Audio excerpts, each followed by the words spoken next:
When we speak of China's vast historical chronicle, few periods shine with such fascinating complexity as the Yuan Dynasty.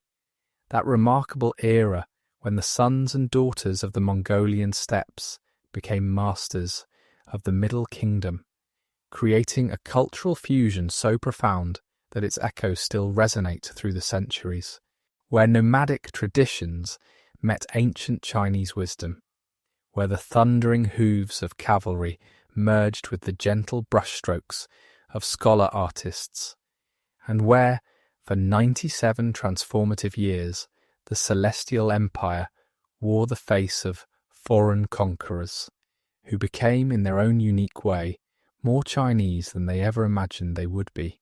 The story of the Yuan Dynasty begins not in the refined halls of Chinese palaces, but in the wind-swept grasslands of Mongolia, where life moved with the rhythm of seasons and the needs of vast herds.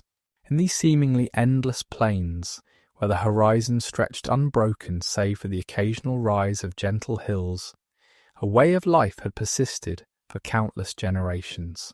The Mongol people, divided into various tribes and clans, lived in portable felt dwellings called gyrs, structures so perfectly adapted to their nomadic existence that they could be dismantled, transported, and rebuilt in mere hours. These circular homes, with their wooden lattice frames covered in layers of felt and canvas, provided remarkable insulation against both the scorching summers and the brutal winters that characterized the Mongolian climate.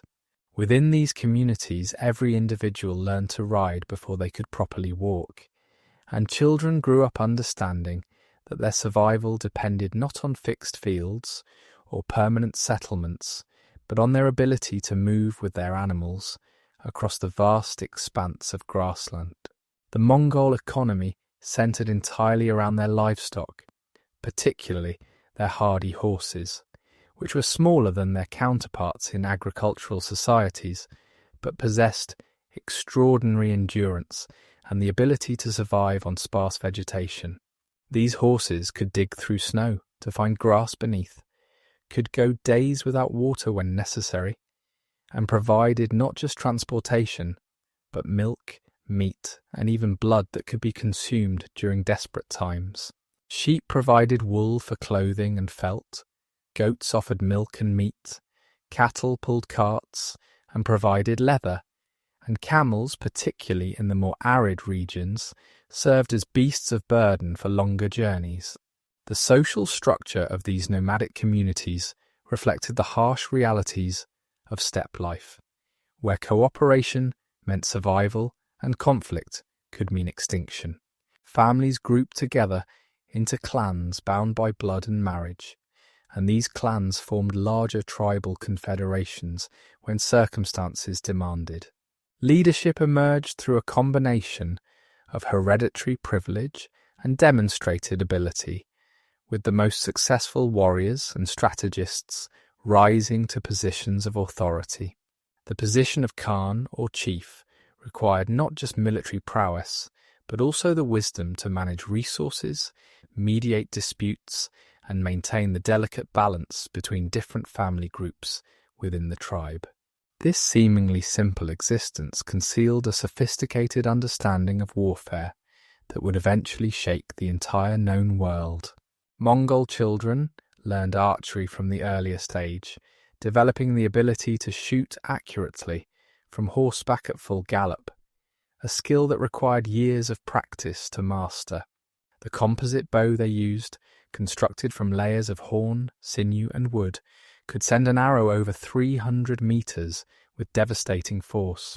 Their military tactics, refined through generations of tribal warfare and hunting, emphasized mobility, deception, and psychological warfare. They could cover distances that seemed impossible to sedentary armies, appearing suddenly where they were least expected, and disappearing just as quickly into the vastness of the steppe. The spiritual life of the Mongols centered around shamanism and the worship of Tengri, the eternal blue sky, along with a complex pantheon of nature spirits and ancestral figures. Shamans served as intermediaries between the human and spirit worlds, conducting rituals to ensure good fortune in hunting and warfare, healing the sick, and guiding the souls of the dead to the afterlife. Mountains held special sacred significance, with certain peaks considered the dwelling places of powerful spirits, and important decisions often required pilgrimages to these holy sites. Water sources, too, were treated with reverence, and strict taboos governed behaviour around rivers and lakes, as these were believed to be inhabited by spirits that could bring either blessing or catastrophe. Into this world, around the year 1162, was born a child named Temujin, though the exact date remains shrouded in the mists of historical uncertainty. His father, Yesugei, led the Kiyud clan of the Borjigin tribe, holding a position of moderate influence in the complex web of Mongol politics. His mother Hulun came from the Olkunut tribe, her marriage to Yesugei having been arranged to cement an alliance between the two groups. The boy's early years seemed to promise nothing extraordinary, just another child of the aristocratic warrior class, growing up in the traditional ways of the steppe. However, Temujin's childhood took a dramatic turn when he was just 9 years old. His father, while returning from a journey to arrange a marriage alliance for his son, accepted hospitality from a group of Tatars, traditional enemies of the Mongols. The Tatars, recognizing Yesugei and seeking revenge for past conflicts, poisoned his food. The Khan managed to make it home before succumbing to the poison, but his death left his family in an extremely vulnerable position. Without a strong leader, the clan that had followed Yesugei began to drift away, taking their herds and leaving Hulun and her children to fend for themselves on the harsh steppe. The years that followed tested the family's resilience to its absolute limits. Hoelun, displaying remarkable strength and resourcefulness, managed to keep her children alive through hunting small game, gathering wild plants, and fishing in the streams. Young Temujin learned lessons during these years of hardship that would shape his entire approach to leadership and loyalty. He witnessed firsthand how quickly alliances could crumble when not backed by strength, how the weak were abandoned without mercy, and how survival often depended on making difficult, sometimes brutal decisions. During these formative years, Temujin began to display the characteristics that would eventually make him one of history's most successful conquerors. He showed an unusual ability to inspire loyalty in others, convincing other outcasts and marginalized individuals to join his small band. He demonstrated strategic thinking beyond his years, carefully choosing when to fight and when to retreat, when to seek alliance and when to stand alone. Most importantly, he developed a vision of Mongol unity that transcended traditional tribal boundaries, imagining a single nation under one law rather than the fractured collection of competing clans that had always characterized steppe society. The path from outcast boy to supreme ruler was neither straight nor easy. Temujin's rise involved countless battles, strategic marriages, carefully cultivated alliances, and moments of both triumph and devastating defeat. He learned to use the traditional structures of Mongol society while simultaneously transforming them, creating new institutions that would serve his vision of empire. The Anda bond, a form of blood brotherhood that created ties as strong as biological kinship, became one of his most effective tools for building loyalty across tribal lines. He elevated men based on merit rather than birth, creating a new aristocracy of talent that owed everything to him personally. One of the most crucial relationships in Temujin's early rise was his alliance with Togrul, Khan of the Karaites, one of the most powerful tribal confederations on the steppe. Togrul had been Anda to Temujin's father, and the young warrior skillfully leveraged this connection to gain protection and support. Under Togrul's patronage, Temujin began to rebuild his power base, attracting followers through a combination of military success, generous distribution of plunder, and a reputation for protecting those who showed him loyalty.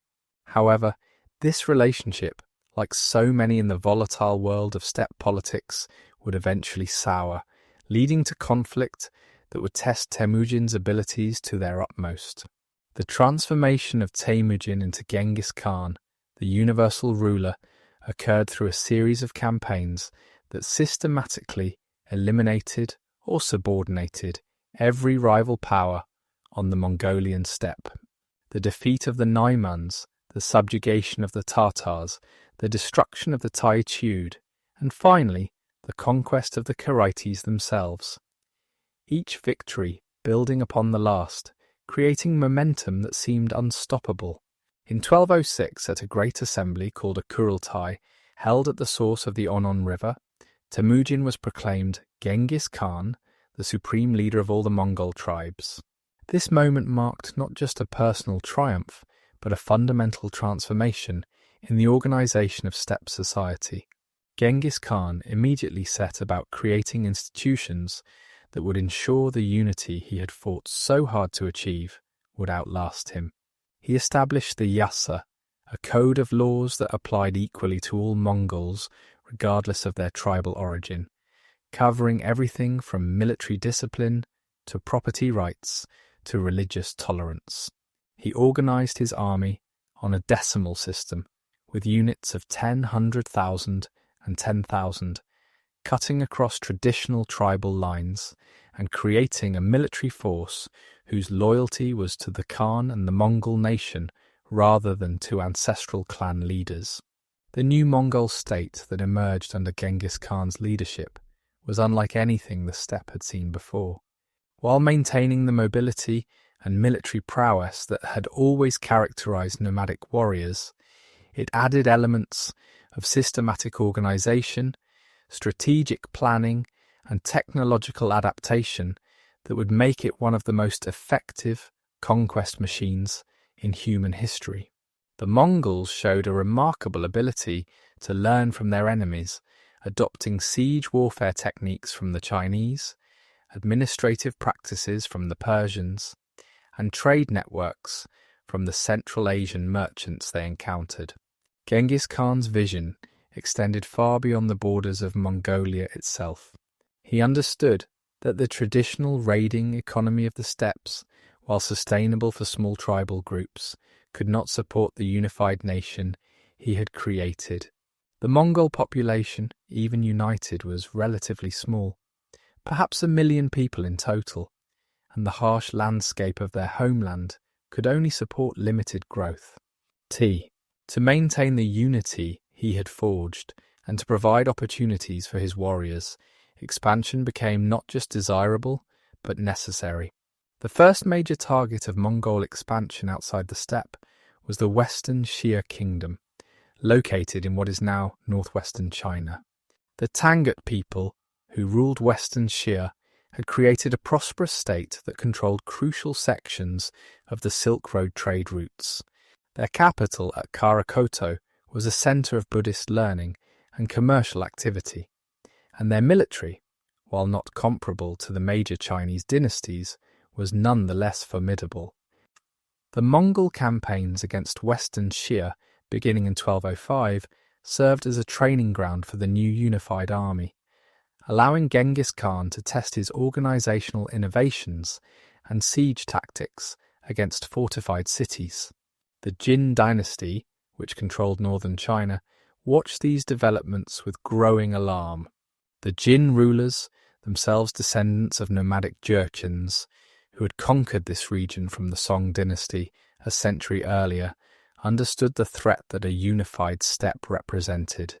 They had long practiced a policy of divide and rule, supporting different Mongol tribes against each other to prevent exactly the kind of unification that Genghis Khan had achieved. Now, faced with a united Mongol state that had successfully subdued Western Xia, they prepared for the inevitable conflict. The Mongol invasion of Jin territory began in 1211, marking the beginning of a conflict that would fundamentally alter the course of Chinese history. The Jin dynasty, despite its own nomadic origins, had become thoroughly Sinicized over the generations, adopting Chinese administrative methods, cultural practices, and military strategies. Their army, while large and well-equipped, had lost much of the mobility and flexibility that had characterized their ancestors. They relied heavily on fortified cities and static defensive positions, a strategy that played directly into Mongol strengths. The campaigns against the Jin revealed Genghis Khan's genius not just as a military commander, but as a strategic thinker who understood the importance of psychological warfare, intelligence gathering, and diplomatic maneuvering. He recruited Chinese engineers who taught his forces how to construct and operate siege engines, turning the Mongols' traditional weakness in siege warfare into a strength. He exploited tensions within Jin society, particularly between the Jurchen ruling class and their Chinese subjects, encouraging defections and rebellions that weakened Jin resistance from within. As Mongol successes mounted and Jin territory shrank, something remarkable began to happen. Genghis Khan, the destroyer of cities and the terror of settled civilizations, began to appreciate the value of the Chinese administrative system. He recognized that the sophisticated bureaucratic apparatus that the Chinese had developed over millennia could be adapted to serve Mongol interests, providing a means to extract wealth from conquered territories far more efficiently than simple plundering. Chinese advisors, particularly a Khitan noble named Yelu Chukai, began to influence Mongol policy, arguing for preservation rather than destruction, for taxation rather than pillage. This gradual shift in Mongol attitudes toward Chinese civilization would have profound implications for the future Yuan Dynasty. While Genghis Khan himself remained primarily focused on conquest, the seeds of a different approach were being planted. The Mongols began to see themselves not just as conquerors but as potential inheritors of the Chinese imperial tradition, a vision that would reach its full flowering under Genghis Khan's grandson, Kublai. The expansion of the Mongol Empire continued at a breathtaking pace throughout Genghis Khan's lifetime and beyond. The great Khan's attention shifted westward to Central Asia and Persia, where the prosperous Khwarezmian Empire had made the fatal mistake of killing Mongol envoys. The campaign that followed, from 1219 to 1221, demonstrated the terrifying efficiency of the Mongol war machine when fully mobilized. Cities that had stood for centuries were reduced to rubble, entire populations were displaced or destroyed, and the demographic and cultural landscape of Central Asia was permanently altered. Yet even as the Mongols wreaked destruction on an unprecedented scale, they also began to serve as conduits for cultural and technological exchange. The vast empire they created, stretching from Eastern Europe to the Pacific Ocean, facilitated the movement of people, ideas, and goods across distances that had previously seemed insurmountable. Chinese innovations like gunpowder and printing technology moved westward, while Islamic astronomical knowledge and European metalworking techniques travelled east. The Mongols, despite their reputation as destroyers, were becoming inadvertent catalysts for one of the greatest periods of cultural exchange in human history. When Genghis Khan died in 1227, probably from injuries sustained in a fall from his horse, though the exact circumstances remain mysterious, he left behind an empire unlike anything the world had seen before. His immediate successors, particularly his son Ögedei, who became Great Khan, continued the expansion while also beginning the process of consolidation and administration. Ögedei established Karakorum as the Mongol capital, a permanent city that served as both a symbol of Mongol power and a practical administrative centre. He continued the conquest of Jin territory, finally capturing their last strongholds in 1234, and initiated campaigns against the Song dynasty in southern China. The Mongol approach to ruling their vast empire evolved significantly during this period. Rather than attempting to impose uniform administration across all their territories, they adapted to local conditions and traditions. In China, they began to adopt Chinese bureaucratic structures. In Persia, they worked with Islamic institutions. In Russia, they ruled indirectly through local princes. This flexibility, combined with their military might, allowed them to maintain control over an incredibly diverse array of peoples and cultures. The division of the Mongol Empire into separate khanates, while maintaining nominal unity under the Great Khan, created the conditions for regional specialization and development.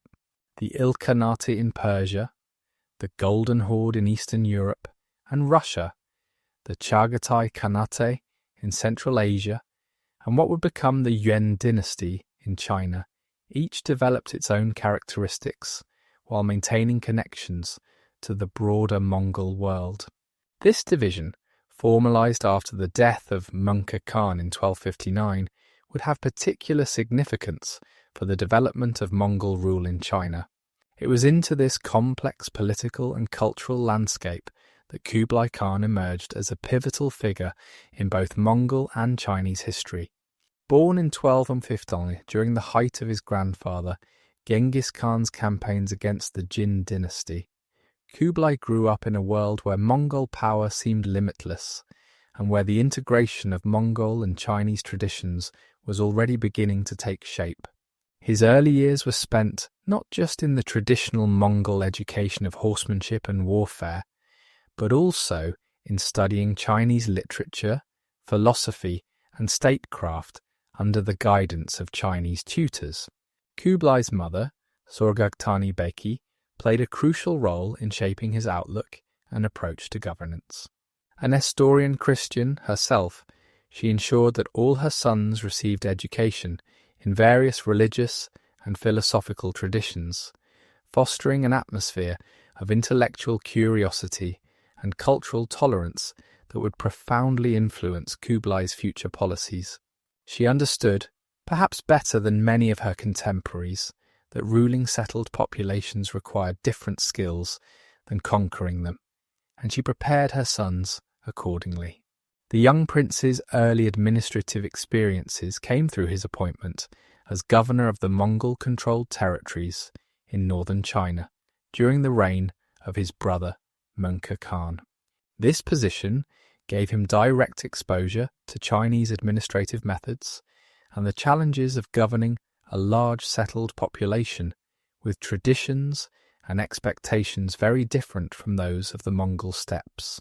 He surrounded himself with Chinese advisors, Buddhist monks, Taoist priests, and Confucian scholars, creating a court that was remarkably cosmopolitan even by the standards of the diverse Mongol Empire. During these years, Kublai began to develop his vision of what Mongol rule in China could become. Rather than seeing Chinese civilization as something to be destroyed or merely exploited, he began to imagine a synthesis that would combine Mongol military power with Chinese administrative sophistication, Mongol dynamism with Chinese stability.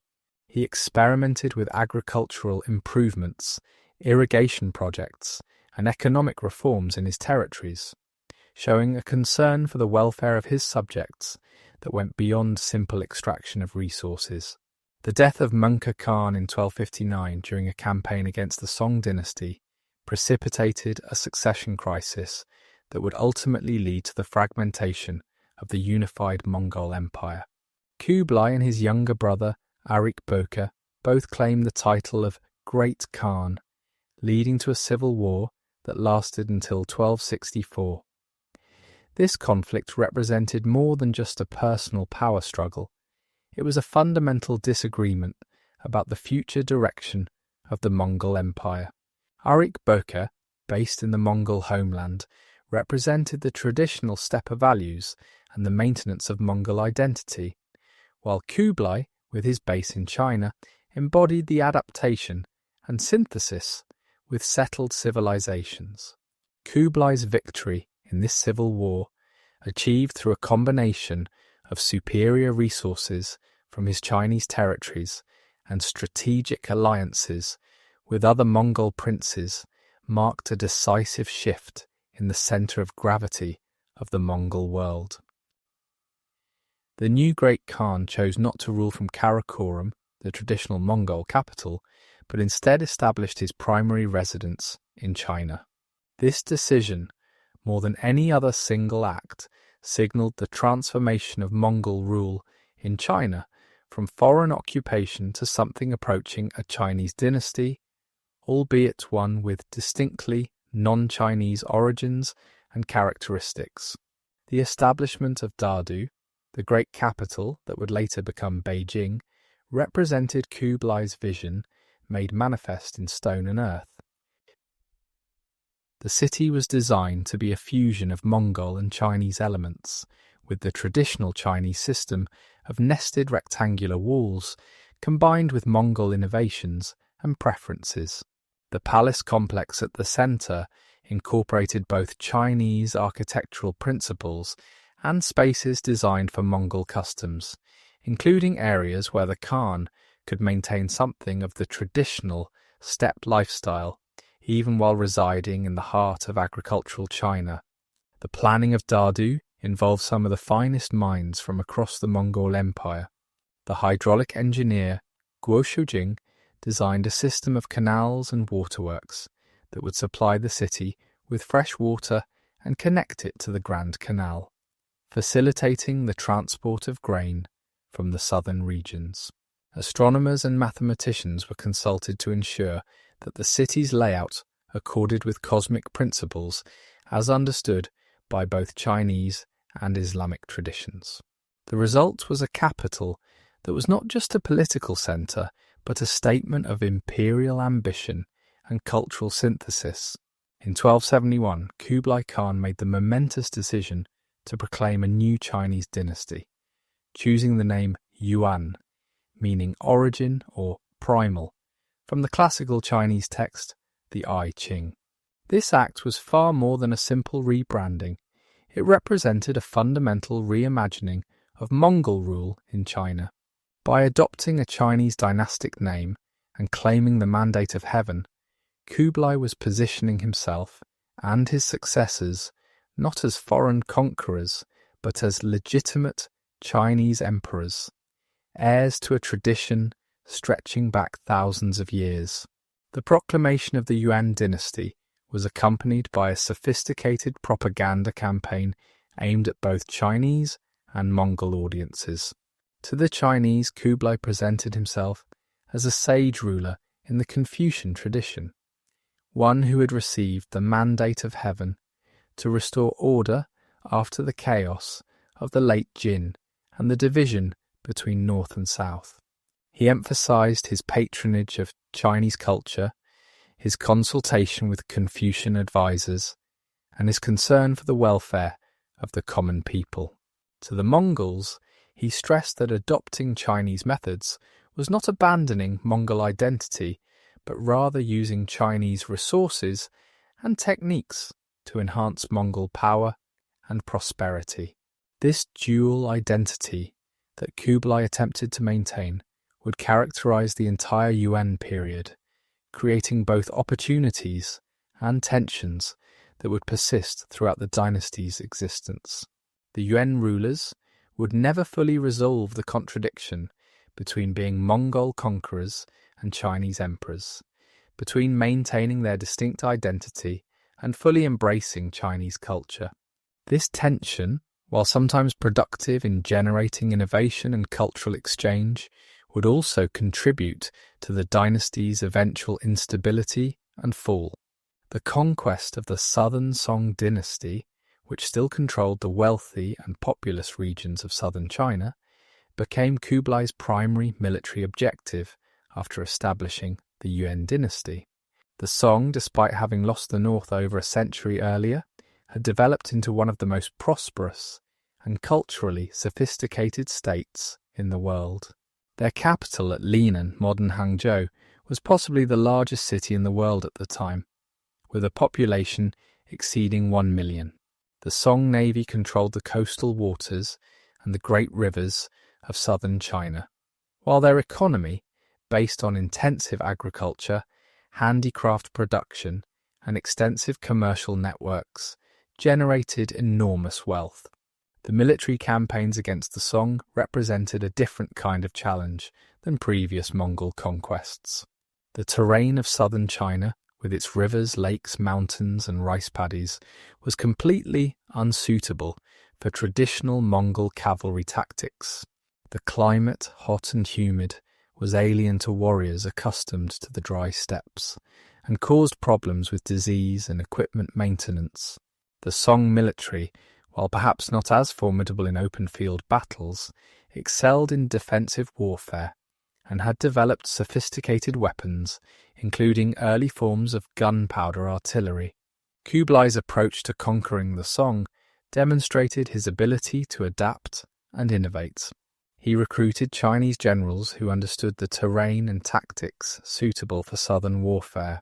He built a navy, something completely foreign to Mongol tradition, employing Chinese and Korean shipbuilders and sailors. He used diplomatic means to encourage defections, offering generous terms to Song officials and generals who surrendered. Most importantly, he presented the conquest not as foreign invasion but as reunification, appealing to the Chinese ideal of a unified empire under a single ruler.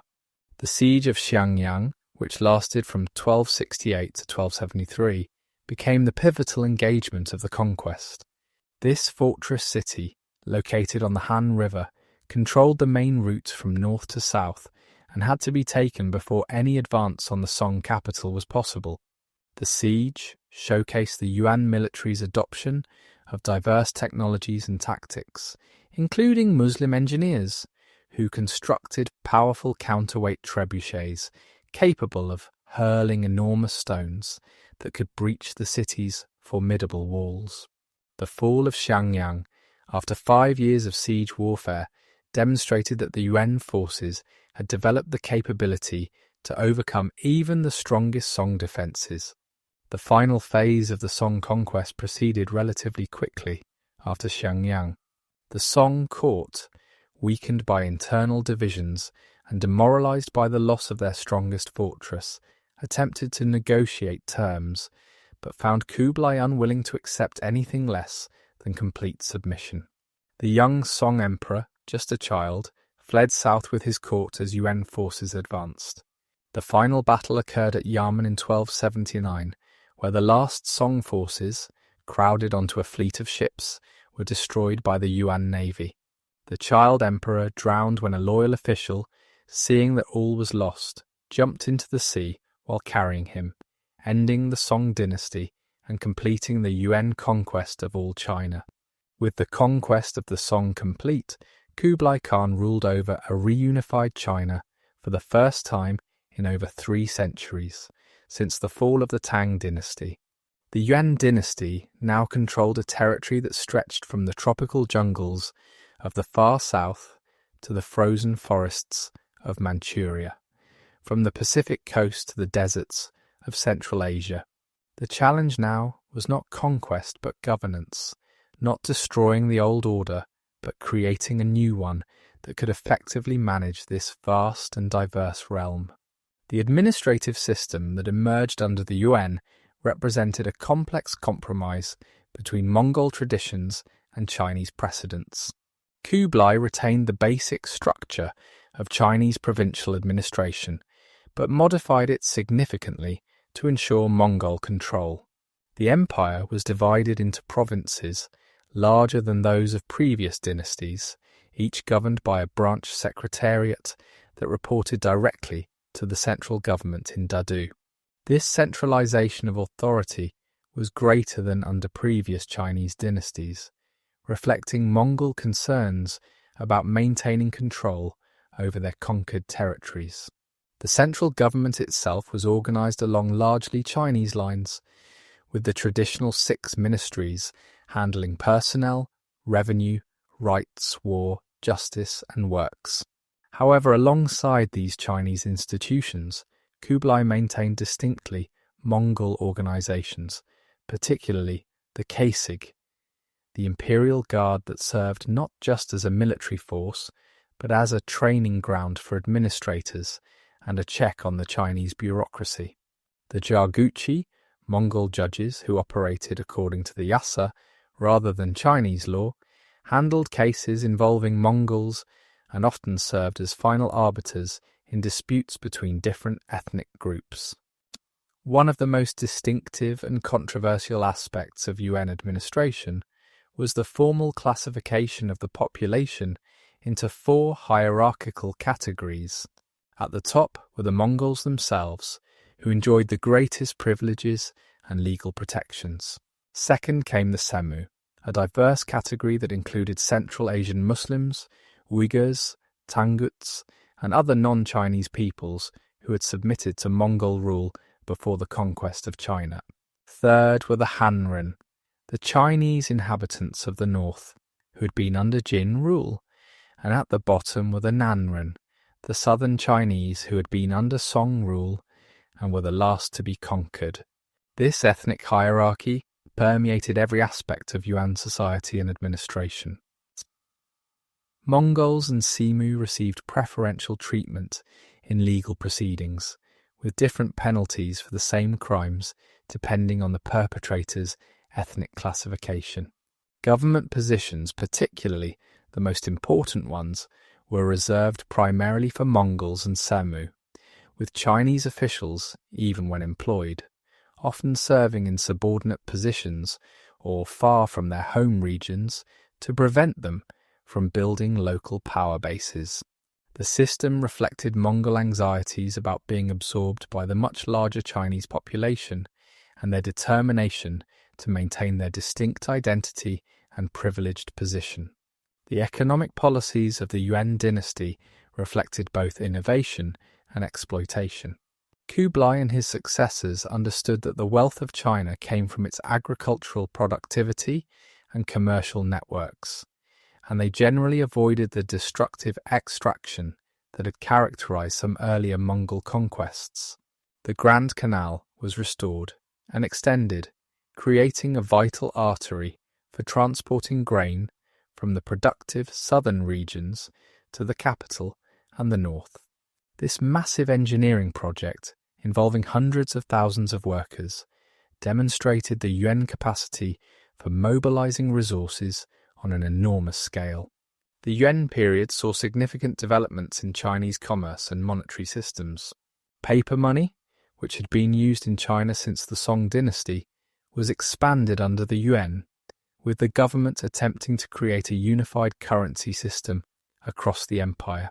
This experiment, while ultimately unsuccessful due to overprinting and inflation, represented one of the earliest attempts at a national paper currency anywhere in the world.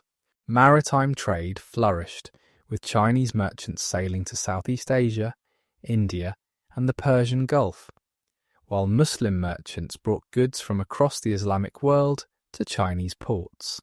The Pax Mongolica, the period of relative peace across the Mongol Empire, facilitated unprecedented cultural and technological exchange. The overland Silk Road, safer than it had been for centuries under Mongol protection, carried not just silk and spices, but ideas, religions, and innovations. Chinese inventions like gunpowder, printing, and the compass spread westward, while Islamic astronomical instruments, medical knowledge, and mathematical concepts moved east. European merchants and missionaries, most famously Marco Polo, travelled to the Yuan court, creating some of the first detailed accounts of China for European audiences. The cultural flowering of the Yuan period, often overlooked in traditional Chinese historiography that emphasizes the dynasty's foreign nature, was remarkable in its diversity and innovation. The Yuan court patronized artists, writers, and scholars from various traditions, creating a cosmopolitan atmosphere that encouraged experimentation and cross-cultural fusion. In painting, the Yuan period saw the development of literati painting to new heights, with artists like Zhao Mengfu creating works that combine technical mastery with philosophical depth. These painters, many of whom were Chinese scholars who had withdrawn from government service, used their art to express complex emotions about living under foreign rule, while also exploring new aesthetic possibilities. The development of drama during the Yuan represents one of the dynasty's most lasting cultural contributions. Chinese opera, which combined music, poetry, acrobatics, and elaborate costumes, reached new levels of sophistication during this period. The zaju, a form of variety play that incorporated singing and spoken dialogue, became enormously popular, with famous playwrights like Guan Hanqing and Wang Shifu creating works that are still performed today. These dramas often contained subtle political commentary, using historical settings to comment on contemporary issues, and provided one of the few venues where Chinese cultural expression could flourish relatively free from government interference. Literature in the Yuan period showed remarkable diversity, with works produced in Chinese, Mongolian, Persian, and other languages. The Chinese novel began to take its classical form during this time, with works like The Water Margin and Romance of the Three Kingdoms, beginning their evolution from oral storytelling traditions to written texts. These novels, written in a vernacular Chinese rather than the classical language, made literature accessible to a broader audience and often contained themes of resistance against unjust authority that resonated with Chinese readers living under Mongol rule. The religious landscape of Yuan China was extraordinarily diverse, reflecting both Mongol traditions of religious tolerance and the dynasty's role as a conduit for cultural exchange. Buddhism, particularly Tibetan Buddhism, enjoyed special favour from the Yuan rulers. Kublai Khan developed a close relationship with the Tibetan monk Phags Pa, who served not just as a religious advisor, but also created a new script intended to write all the languages of the Mongol Empire. This script, while ultimately unsuccessful, demonstrated the Yuan ambition to create universal systems that could unite their diverse realm.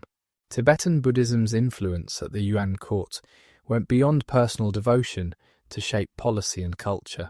Tibetan lamas served as advisors on matters both spiritual and temporal, and Buddhist monasteries received extensive land grants and tax exemptions. The construction of Buddhist temples and stupas across China during the Yuan period, many incorporating Tibetan architectural elements, created a lasting physical legacy of this religious influence. The White Stupa in Dadu, designed by the Nepalese architect Araniko, became one of the most recognizable symbols of Yuan religious architecture. Taoism, China's indigenous religious tradition, maintained its presence during the Yuan despite occasionally conflicting with the Buddhism favoured by the rulers.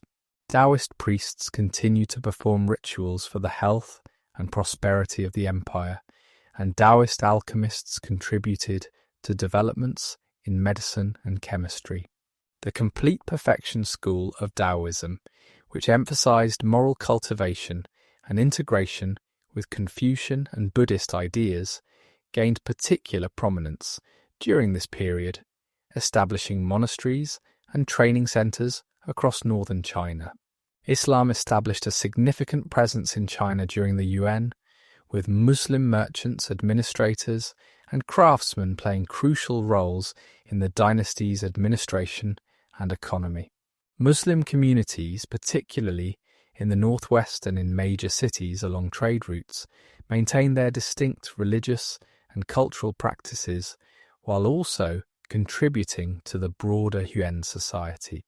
Muslim astronomers helped reform the Chinese calendar. Muslim architects contributed to UN building projects, and Muslim merchants facilitated trade connections with Central Asia and the Middle East. Christianity, particularly Nestorian Christianity, which had been present in China since the Tang Dynasty, experienced a revival under the Yuan. The Mongol religious tolerance and the presence of Nestorian Christians among the Mongol elite, including women of the imperial family, created favourable conditions for Christian communities. Catholic missionaries, taking advantage of the Pax Mongolica, established churches in major Chinese cities and even created a Catholic archdiocese in Kambalik. These Christian communities, while never large, contributed to the remarkable religious diversity of Yuan society. Confucianism, despite losing its monopoly on government ideology, remained deeply embedded in Chinese society and continued to influence Yuan administration. While the traditional examination system was suspended for much of the Yuan period, Confucian scholars continued to teach, write and serve in government when possible. The Neo-Confucian philosophy that had developed during the Song dynasty continued to evolve during the Yuan, with scholars like Xu Heng attempting to educate Mongol rulers in Confucian principles of governance. The restoration of the examination system in 1313, albeit in modified form, represented a partial victory for Confucian scholars and their vision of meritocratic government. The daily life of ordinary people during the Yuan dynasty varied enormously depending on location, social class, and ethnic classification. In the great cities like Dadu and Hangzhou, urban residents experienced a cosmopolitan atmosphere unlike anything in previous Chinese history.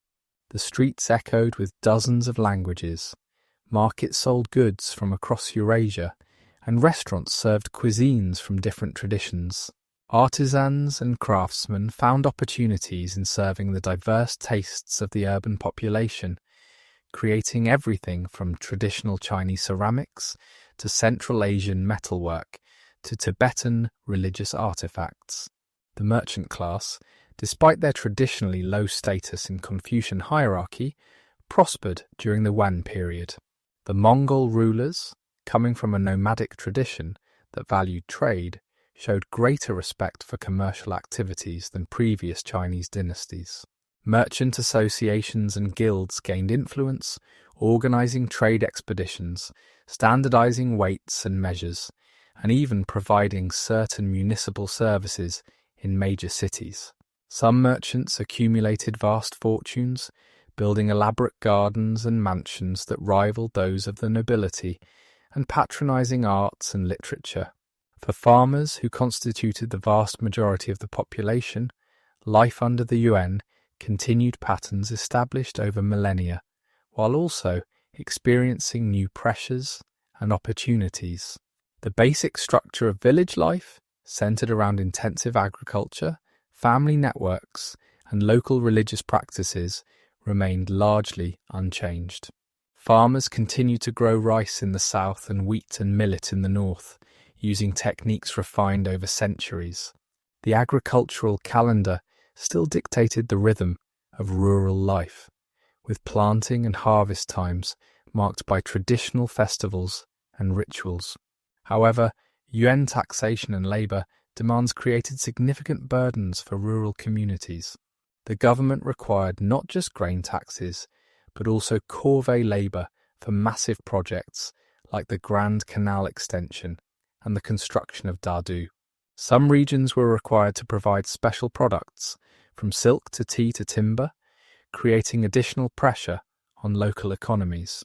The ethnic hierarchy meant that Chinese farmers had limited recourse against abuse by Mongol or Semu officials, leading to resentment that would eventually contribute to anti-Yuan rebellions.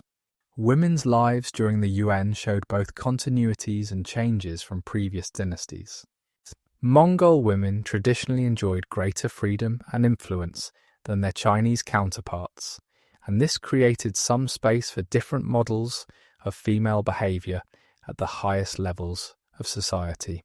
Mongol princesses and noble women could own property, participate in political discussions, and move relatively freely in public. Some Chinese women, particularly those from merchant families or those who became entertainers or courtesans, found opportunities for economic independence and cultural expression.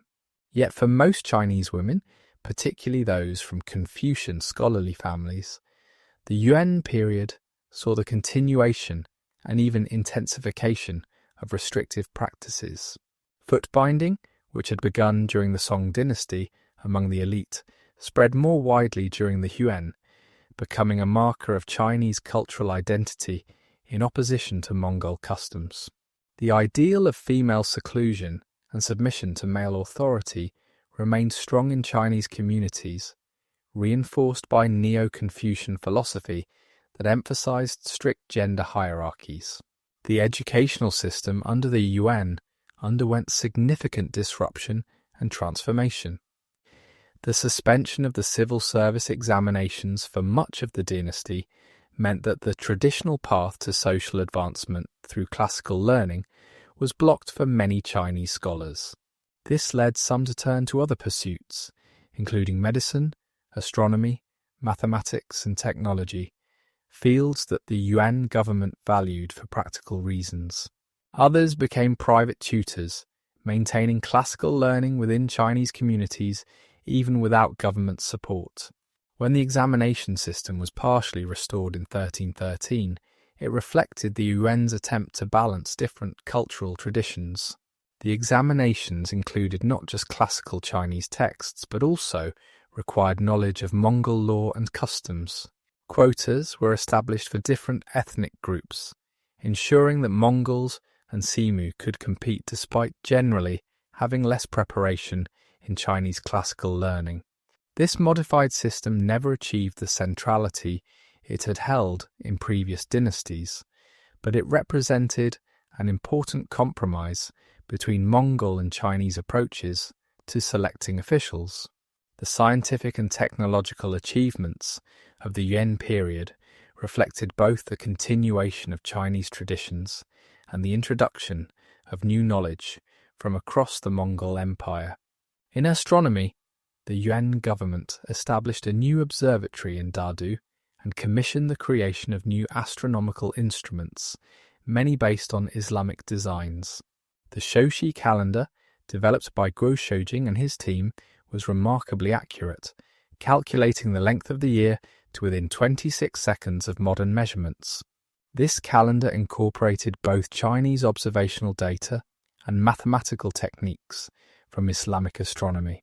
Medical knowledge expanded through the exchange of ideas between Chinese, Islamic, and Tibetan traditions. The Yuan government established the Imperial Medical Academy, which collected medical texts from various traditions and sponsored the compilation of comprehensive pharmacopoeias. New surgical techniques were introduced from the Islamic world, while Chinese diagnostic methods and herbal medicines spread westward. The treatment of wounds, particularly important given the frequent warfare of the period, saw significant advances through the combination of different medical traditions. In engineering and technology, the Yuan period witnessed impressive achievements despite the disruption of conquest. The extension and improvement of the Grand Canal required sophisticated hydraulic engineering, including the construction of new locks and the solution of complex problems related to water levels and seasonal variations. Bridge construction reached new heights of sophistication, with stone and wooden bridges spanning rivers and valleys that had previously been considered impossible to cross. The use of gunpowder in both military and civilian applications expanded, with new formulations and applications developed through experimentation. The cartographic knowledge of the Yuan period expanded dramatically through the combination of Chinese geographic traditions with information gathered from across the Mongol Empire. Maps produced during this time showed not just China but Central Asia, the Middle East, and even parts of Europe with unprecedented accuracy. The maritime maps used by Yuan naval expeditions incorporated information from Arab navigators and Southeast Asian sailors, creating navigational tools that would influence Chinese maritime exploration for centuries to come. Mathematics during the Yuan saw the continuation of Chinese algebraic traditions while also incorporating new concepts from Islamic mathematics. The work of mathematicians like Zhu Shijie, who developed methods for solving high-degree polynomial equations, represented some of the most advanced mathematics anywhere in the world at the time. The introduction of the abacus in its classical form during this period provided a calculating tool that would remain in use across East Asia into the modern era. The architectural legacy of the Yuan Dynasty combined Chinese traditions with influences from across the Mongol Empire, creating distinctive styles that would influence later Chinese architecture. The design of Dadu itself, with its regular grid pattern and massive walls, established principles of urban planning that would be followed when Beijing was rebuilt during the Ming Dynasty. The use of brick and stone in construction increased during the Yuan, partly due to Mongol preferences and partly due to the introduction of new techniques from Central Asia and the Middle East. Palace architecture during the Yuan incorporated elements designed to accommodate Mongol customs while also maintaining Chinese imperial traditions. The inclusion of large open spaces where Mongol nobles could set up their traditional jers or yurts within palace complexes represented a unique adaptation. The use of coloured glazed tiles, particularly blue and green, became more widespread during this period, influenced by Persian and Central Asian architectural traditions. The famous blue tiles that would later characterize Ming and Qing architecture have their origins in Yuan innovations. Religious architecture flourished during the Yuan, with Buddhist temples, Taoist monasteries, Islamic mosques, and Christian churches all being constructed. The White Stupa in Dadu, already mentioned, combined Tibetan Buddhist architectural principles with Chinese construction techniques. The Great Mosque of Xi'an was rebuilt during the Yuan period in a style that blended Islamic requirements with Chinese architectural forms, creating a unique synthesis that still stands today. These religious buildings served not just their congregations, but also as centres of learning and cultural exchange. The maritime activities of the Yuan dynasty expanded Chinese horizons literally and figuratively. The Yuan navy, built initially for the conquest of the Song, became a tool for power projection across East and Southeast Asian waters. The attempted invasions of Japan in 1274 and 1281, while ultimately unsuccessful due to storms that the Japanese called kamikaze, or divine winds, demonstrated the Yuan's maritime ambitions. These expeditions involved thousands of ships and hundreds of thousands of soldiers and sailors, representing some of the largest naval operations in pre-modern history. The invasions of Java and other Southeast Asian territories, while also meeting with mixed success, established Chinese influence in regions that had previously been peripheral to Chinese power. Yuan naval expeditions reached as far as Ceylon and the Indian coast, establishing diplomatic and trade relations that would outlast the dynasty itself. These maritime ventures, while costly and often unsuccessful militarily, contributed to the expansion of geographic knowledge and the development of naval technology. Trade during the Yuan period reached unprecedented levels, with Chinese products flowing out across the Mongol Empire and beyond, while foreign goods poured into Chinese markets. Silk remained a major export, but porcelain, tea, and manufactured goods also found eager markets abroad. The famous blue and white porcelain that would become synonymous with Chinese ceramics was developed during the Yuan period, specifically for export to Islamic markets, where blue was a favoured colour. The techniques for producing these ceramics combining Chinese pottery traditions with cobalt imported from Persia, exemplified the cultural synthesis of the period. The import trade brought new products and technologies to China. Crops from other parts of the Mongol Empire and beyond were introduced, including new varieties of melons, grapes, and other fruits. Sorghum, which had been introduced earlier but became widespread during the Yuan, provided a drought-resistant crop that could grow in marginal lands. New textile techniques and designs influenced Chinese weaving and embroidery. Even dietary habits changed, with lamb and mutton, traditional Mongol foods, becoming more common in northern China, while fermented mare's milk, the traditional Mongol beverage called airag, was consumed at court. The fiscal policies of the Yuan Dynasty reflected both the enormous costs of maintaining the empire and the challenges of managing a complex economy. The tax system, while based on Chinese precedents, was modified to extract maximum revenue while maintaining Mongol privileges. Land taxes remained the primary source of government income, but commercial taxes, monopolies on salt and iron, and various special levies added to the burden on the population. The exemption of Mongol nobles and Buddhist monasteries from taxation meant that the tax burden fell disproportionately on Chinese farmers and merchants. The experiment with paper money during the Wen period represented one of the most ambitious monetary policies in pre-modern history. Initially successful in facilitating trade and government finance, the system eventually collapsed due to overprinting and loss of confidence. By the later Yuan period, inflation had become rampant, with paper money losing most of its value and people reverting to silver and barter for transactions.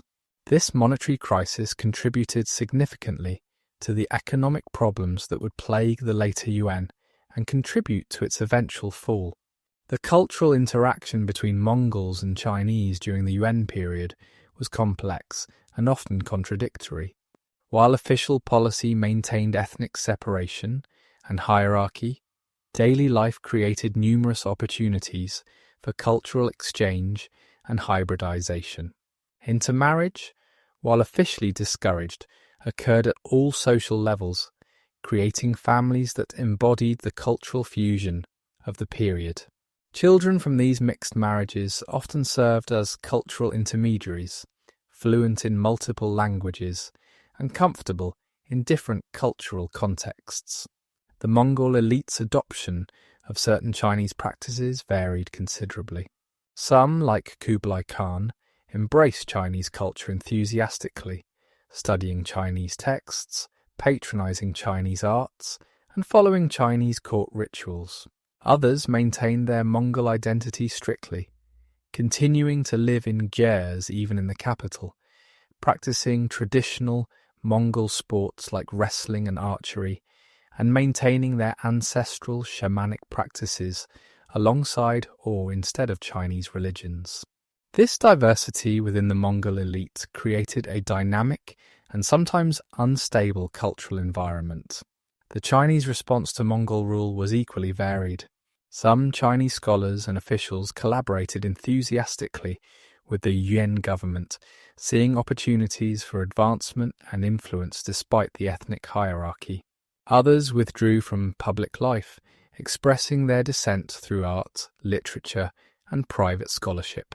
Still others engaged in active resistance, from local rebellions to the secret societies that would eventually contribute to the Yuan's overthrow. These different responses created a complex social dynamic that defied simple categorization as either collaboration or resistance. The question of cultural identity became particularly acute for educated Chinese during the Wen. The suspension of the examination system and the preference for non-Chinese officials meant that many scholars who would have pursued government careers in previous dynasties had to find other paths. Some became merchants, others physicians or teachers, still others devoted themselves to art and literature. This dispersal of educated talent throughout society had unintended consequences, spreading literacy and high culture more widely than in previous periods when scholars were concentrated in government service. The development of vernacular literature during the Yuan reflected this broader distribution of literacy and the weakening of classical Chinese as the sole legitimate form of written expression.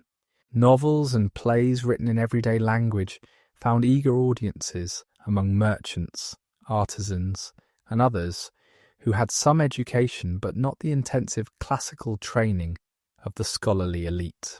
This democratization of literature would have lasting effects on Chinese culture, establishing vernacular writing as a legitimate artistic medium alongside classical forms. The secret societies that proliferated during the Wen period combined religious, political, and social functions.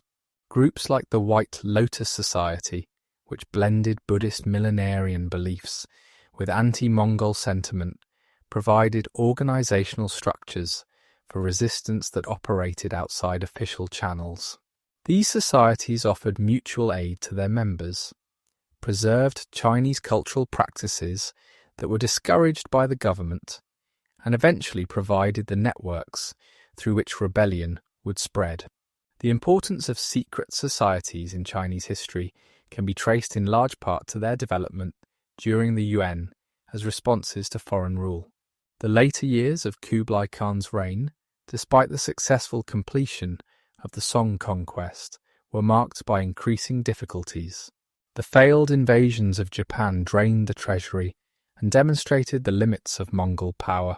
The attempted conquests of Vietnam and Burma, while achieving some temporary successes, proved impossible to sustain in the face of tropical diseases, difficult terrain, and determined local resistance. These military failures undermined the aura of Mongol invincibility that had been so important to maintaining control over the vast Chinese population. Succession problems plagued the Yuan from Kublai's death in 1294 onward. The Mongol tradition of lateral succession, where brothers succeeded before sons, conflicted with Chinese primogeniture, creating confusion and conflict over legitimate succession. The short reigns of many Yuan emperors after Kublai meant that consistent policies were difficult to maintain. Court factions, often organized along ethnic lines, struggled for influence, with Mongol nobles, Chinese officials, and various other groups pursuing conflicting agendas. The reign of Temur Khan, Kublai's grandson and successor, from 1294 to 1307, maintained relative stability through careful balancing of different interests. He continued most of Kublai's policies while avoiding costly foreign adventures, allowing the empire to recover somewhat from the drain of the failed invasions. However, he failed to address the fundamental contradictions in Yuan rule, particularly the tension between maintaining Mongol identity and effectively governing China. His death initiated a period of rapid succession and increasing instability. The middle period of the Yuan dynasty saw a succession of emperors who ruled briefly and often ineffectively. The reign of Kublai Khan from 1307 to 1311 saw attempts at reform, including efforts to restore the examination system and reduce corruption, but these were cut short by his early death. Buyantu Khan, who ruled from 1311 to 1320, achieved the restoration of the examination system in 1313, a significant concession to Chinese scholarly opinion. But this reform was implemented in a limited way that satisfied neither Mongol traditionalists nor Chinese scholars. The reign of Gegin Khan from 1320 to 1323, though brief, was marked by significant cultural achievements. A patron of learning and the arts, he supported the compilation of important historical and literary works. However, his assassination at the age of just 21 initiated a succession crisis that would weaken the dynasty significantly. The period from 1323 to 1333 saw violent struggles for the throne, with multiple claimants and rapid changes in power that undermined governmental authority and economic stability. The ascension of Togon Timur, the last Yuan emperor, to the throne in 1333 brought a degree of stability after the chaos of the previous decade, but by this time the structural problems of the Yuan dynasty had become acute. The new emperor, who would rule until the dynasty's fall in 1368, was more interested in Tibetan Buddhist practices and mechanical devices than in the difficult work of governance. While not incompetent, he lacked the energy and vision necessary to address the mounting crises facing the dynasty. The economic problems of the later Yuan became increasingly severe. The paper money system had completely collapsed, causing severe disruption to commerce. Government revenues declined as tax collection became more difficult and corruption increased. The maintenance of the Grand Canal, essential for feeding the capital and the north, was neglected, leading to breaks and flooding that disrupted grain transport. Natural disasters, including floods, droughts and epidemics, increased in frequency and severity, adding to the population's suffering. The Yellow River's change of course in the 1340s created one of the greatest natural disasters in Chinese history. The river, which had flowed north of the Shandong Peninsula, broke through neglected dikes and carved a new course to the south, flooding vast areas and displacing millions of people. The government's inability to respond effectively to this catastrophe demonstrated its weakness and incompetence to the entire population. Attempts to repair the dikes and control the river consumed enormous resources while achieving little success. Corruption at all levels of government became endemic during the later Yuan period. Officials sold positions, embezzled tax revenues, and extorted additional payments from the population. The ethnic hierarchy meant that Chinese officials had limited ability to check abuses by their Mongol and Simu superiors, while Mongol nobles often lacked the knowledge or interest to oversee their Chinese subordinates effectively. The result was a breakdown in administrative effectiveness that left the government unable to respond to mounting challenges. The rise of regional warlords and the breakdown of central authority accelerated during the 1340s and 1350s. Local strongmen, some claiming to be Yuan officials and others openly rebellious, carved out autonomous territories where they ruled with little reference to the central government. These warlords fought among themselves for territory and resources, adding to the chaos and suffering of the period. The Yuan military, weakened by years of neglect and divided loyalties, proved unable to suppress these regional powers effectively. Religious and millenarian movements proliferated during this period of crisis, offering hope of salvation or transformation to a suffering population. The White Lotus Society grew from a secretive religious group into a mass movement that combined Buddhist prophecies of a coming saviour with anti-Mongol nationalism. The Red Turbans, initially inspired by White Lotus teachings, developed into a military force that would play a crucial role in the Wen's overthrow. These movements provided not just spiritual comfort, but organisational structures for resistance and rebellion. The Red Turban Rebellion, which began in 1351, marked the beginning of the end for the Yuan dynasty. Initially sparked by resentment over forced labour for Yellow River repairs, the rebellion quickly spread across central and southern China. The rebels, wearing red headbands that gave them their name, combined millenarian religious beliefs with Chinese nationalism and social grievances. Their slogan, "Restore the Great Song," explicitly challenged Yuan legitimacy by invoking the last native Chinese dynasty. The rebellion's early leaders came from diverse backgrounds, including Buddhist monks, salt smugglers, and minor gentry, united primarily by opposition to Yuan rule. The movement's religious dimension, promising the imminent arrival of the Maitreya Buddha and the establishment of a perfect world, attracted peasants suffering from natural disasters and economic hardship.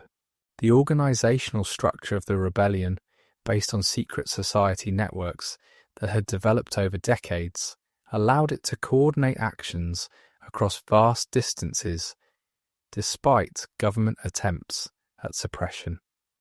The UN response to the rebellion was hampered by internal divisions and competing priorities. Some officials advocated harsh suppression, while others argued for addressing the underlying grievances that fueled the revolt.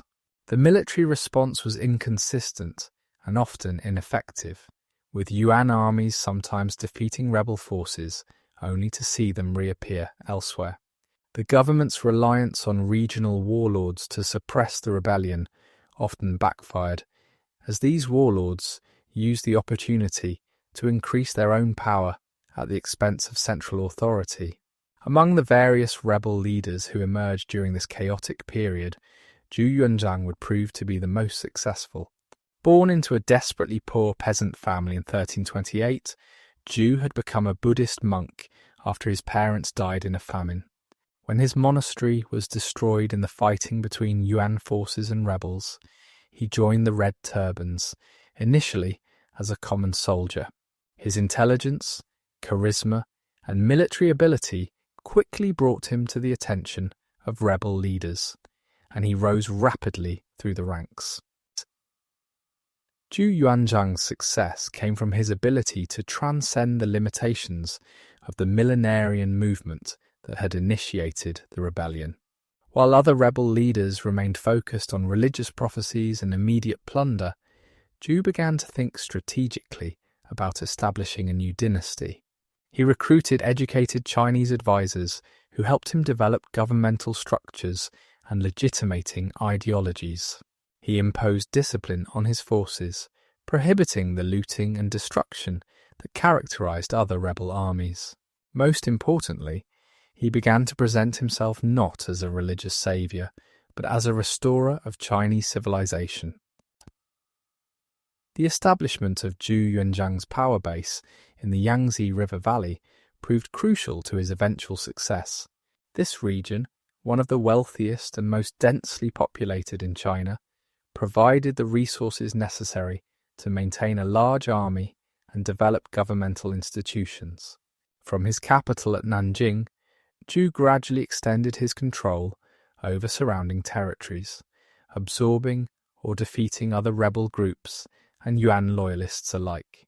His adoption of Confucian governmental principles and his promise to restore Chinese rule attracted support from the educated elite who had been marginalized under the Yuan. The final campaigns against the Yuan proceeded with remarkable speed once Zhu had consolidated his southern base. In 1367, he proclaimed himself emperor of a new dynasty, the Ming, meaning brilliant, signaling his intention not just to expel the Mongols, but to establish a lasting Chinese dynasty. His armies moved north in 1368, encountering surprisingly little resistance, as Yuan authority had already largely collapsed. The approach of Ming forces to Dadu caused panic in the Yuan court, with different factions arguing over whether to stand and fight or retreat to the steppe. Togontima's decision to flee north rather than defend the capital marked the effective end of the Yuan dynasty in China. On September 14, 1368, the Yuan court abandoned Dadu, retreating to the Mongolian steppes from which their ancestors had come. The Ming armies entered the city without a battle, finding much of the Mongol population had already fled. The last Yuan emperor would continue to claim the mandate of heaven from his steppe exile until his death in 1370, and his successors would maintain the fiction of Yuan legitimacy for generations. But their rule over China had ended. The northern Yuan, as historians call the Mongol state that continued after 1368, maintained some cohesion for several decades before fragmenting into competing tribal groups. Some Mongols dreamed of reconquering China, launching raids across the frontier that required constant Ming vigilance. Others accepted the new reality and sought accommodation with the Ming, engaging in tribute relations and border trade. The division between these two approaches would characterize Mongol Chinese relations for centuries to come. The immediate aftermath of the Yuan collapse saw significant violence against Mongols and other non-Chinese peoples who had benefited from Yuan rule. Many Mongols who had not fled with the court were killed or enslaved, their property confiscated and redistributed. Yet the Yuan legacy could not be so easily erased. The administrative structures that the Ming established bore clear influences from Yuan precedents, particularly the provincial system and the concentration of power in the emperor. The expansion of China's borders during the Yuan, incorporating regions like Yunnan permanently into the Chinese realm, was maintained by the Ming. The cosmopolitan connections established during the Yuan period, while diminished, were not entirely severed, with trade and cultural exchange continuing, albeit at reduced levels. The cultural achievements of the Yuan period had lasting influence on Chinese civilization. The vernacular literature that had flourished under the Yuan continued to develop during the Ming, with the great novels of Chinese literature building on Yuan foundations. The dramatic traditions established during the Yuan evolved into the various regional opera styles that remain important in Chinese culture today. Even in painting and calligraphy, where Chinese artists had used their art to express resistance to Mongol rule, the innovations of the Yuan period influenced later developments. The economic transformations of the Yuan period also had lasting effects. The commercial networks established during the Yuan, linking China more closely to Central Asia and maritime Southeast Asia, continued to function despite political changes. The urban development spurred by Yuan policies created cities that would remain important commercial centers. Even the failed experiment with paper money provided lessons that influenced later Chinese monetary policy. The introduction of new crops and agricultural techniques during the Yuan expanded the productive capacity of Chinese agriculture permanently. The Yuan period's influence on Chinese attitudes toward foreign rule and cultural identity proved particularly significant. The experience of conquest and foreign domination became a defining trauma in Chinese historical memory, reinforcing ideas about Chinese cultural superiority and the danger of foreign influence. The successful expulsion of the Mongols became a source of national pride and a model for resistance to later foreign threats. At the same time, the Yuan demonstration that foreign conquerors could claim the mandate of heaven would provide a precedent for the later Qing dynasty. The historiographical treatment of the Yuan dynasty reveals much about Chinese cultural attitudes and the complexity of historical interpretation. Traditional Chinese historians, writing from a Confucian perspective that emphasized moral judgment and cultural continuity, struggled to fit the Yuan into their narrative frameworks.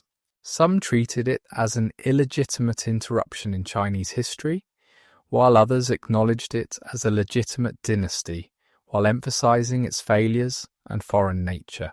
Modern historians have increasingly recognized the Yuan's importance in Chinese and world history, seeing it as a crucial period of cultural exchange and transformation. The Yuan experience influenced Chinese strategic thinking about frontier defense and the management of nomadic peoples. The Ming Great Wall, far more elaborate than previous fortifications, reflected lessons learned from the Mongol conquest about the vulnerability of agricultural China to steppe cavalry. The tributary system that the Ming developed for managing foreign relations drew on both traditional Chinese concepts and Yuan precedents for incorporating diverse peoples into the imperial order. The careful balance between military force and diplomatic accommodation that characterized later Chinese frontier policy had its roots in the Yuan experience. In the realm of technology and science, the Yuan period's contributions continue to influence development long after the dynasty's fall.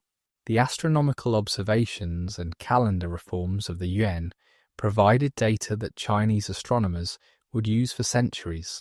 The mathematical advances of the period were preserved and built upon by later scholars. The engineering techniques developed for projects like the Grand Canal extension remained standard practice. Even military technologies, including gunpowder weapons that had been refined during the Yuan, continued to evolve based on Yuan foundations. The religious pluralism of the Yuan period, while officially ended by Ming policies favouring Confucianism, left lasting marks on Chinese religious life. Tibetan Buddhism maintained influence in certain regions, and at certain times even under the Ming.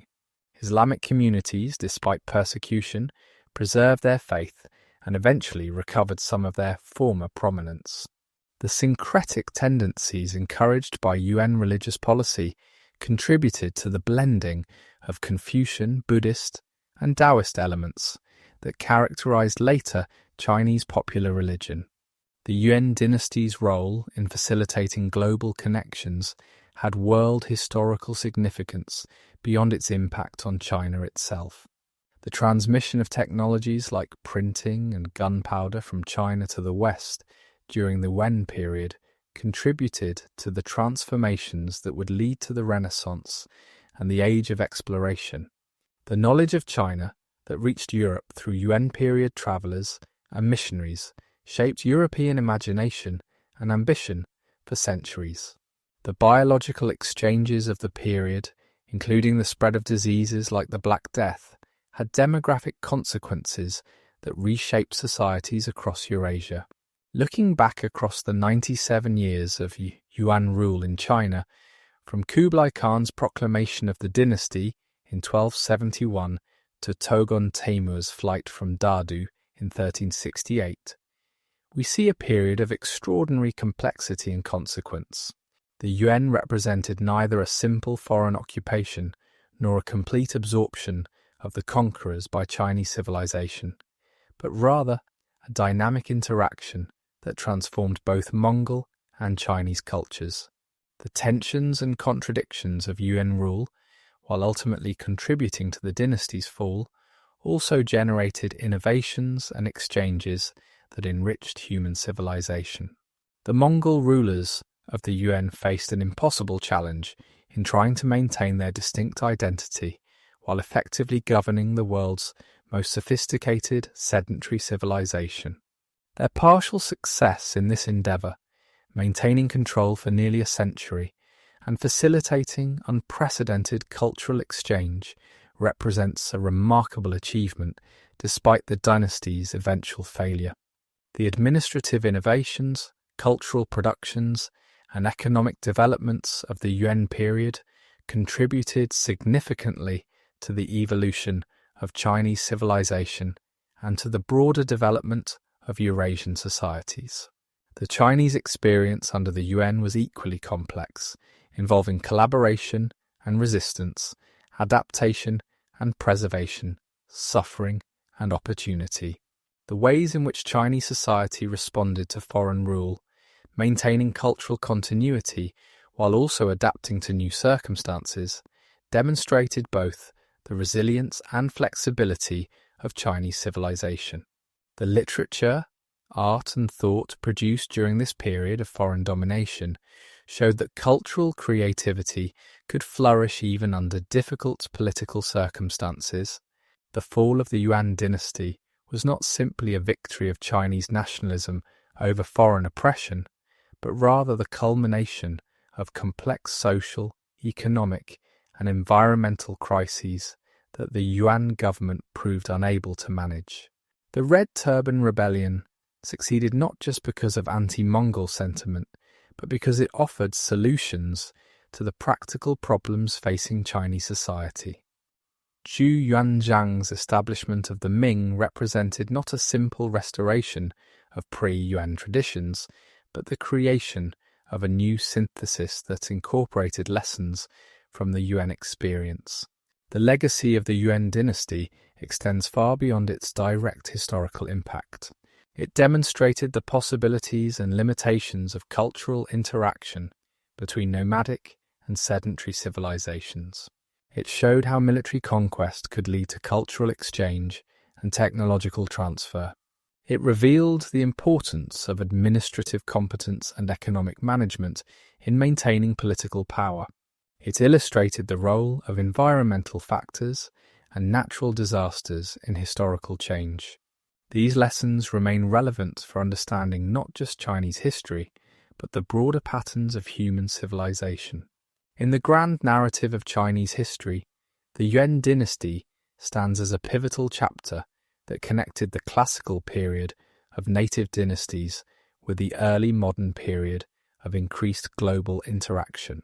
The Mongol conquest broke the isolation that had sometimes characterized earlier Chinese dynasties, forcing China into sustained engagement with the broader Eurasian world.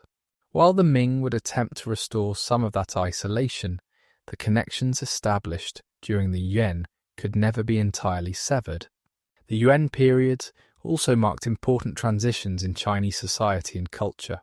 The weakening of the aristocratic families that had dominated earlier periods, and the rise of a more diverse elite, the spread of literacy and vernacular culture beyond the traditional scholarly class, the increased commercialization of the economy, and the growing importance of regional identities all had their roots in or were accelerated by Yuan period developments. These changes would continue to shape Chinese society long after the Mongols had returned to the steppes. For the Mongols themselves, the Yuan experience represented both the apex of their imperial achievement and the beginning of their transformation from world conquerors to regional players.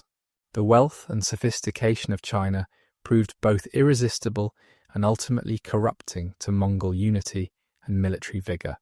The division of the Mongol Empire into separate khanates, accelerated by the attractions of settled civilizations, ended the unity that had been the source of Mongol strength. Yet the Mongol impact on world history, achieved largely during and through the Yuan period, permanently altered the trajectory of human development. As we conclude this extensive exploration of the Yuan dynasty, it becomes clear that this period deserves recognition not as a mere foreign interlude in Chinese history, but as a transformative era that shaped both Chinese and world civilization.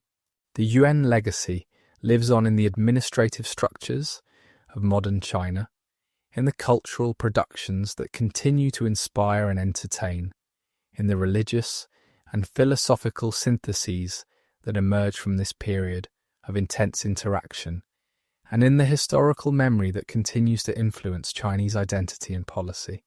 The story of the Yuan dynasty reminds us that history is rarely simple, that conquerors and conquered shape each other in complex ways, and that periods of crisis and foreign domination can also be times of creativity and transformation. It shows us that cultural identity is not fixed but constantly evolving through interaction with others, and that even the mightiest empires contain within themselves the seeds of their own transformation or destruction.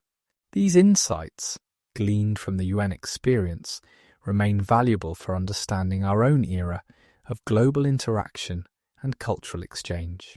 The Yuan dynasty stands as testament to the ambitions and limitations of empire, the resilience and adaptability of civilization, and the unpredictable consequences of cultural encounter. From the windswept steppes of Mongolia to the fertile fields of southern China, from the bustling markets of Dadu to the remote monasteries where scholars preserved classical learning, the Yuan period encompassed the full range of human experience. Its history, complex and sometimes contradictory, defies simple categorization, but rewards careful study with insights into the fundamental patterns of human society and cultural change. In the end, the Yuan dynasty's greatest legacy may be its demonstration that even the most unlikely conquerors can become carriers of civilization, that cultural exchange can occur even under conditions of political domination, and that human creativity and adaptability can flourish even in the most challenging circumstances. The Mongol boys who learned to shoot arrows from horseback on the steppes became patrons of Chinese poetry and painting. Chinese scholars who initially resisted foreign rule became architects of new forms of literature and drama. From this unlikely mixture emerged innovations and insights that enriched not just Chinese civilization, but the common heritage of humanity. If you found this journey through the Yuan Dynasty enlightening, if these stories of conquest and culture, of transformation and tradition, have expanded your understanding of this remarkable period in human history, please consider subscribing to our channel for more in-depth explorations of history's most fascinating episodes. Hit that like button if this narrative has transported you across the centuries to experience the complexity and richness of the Yuan period.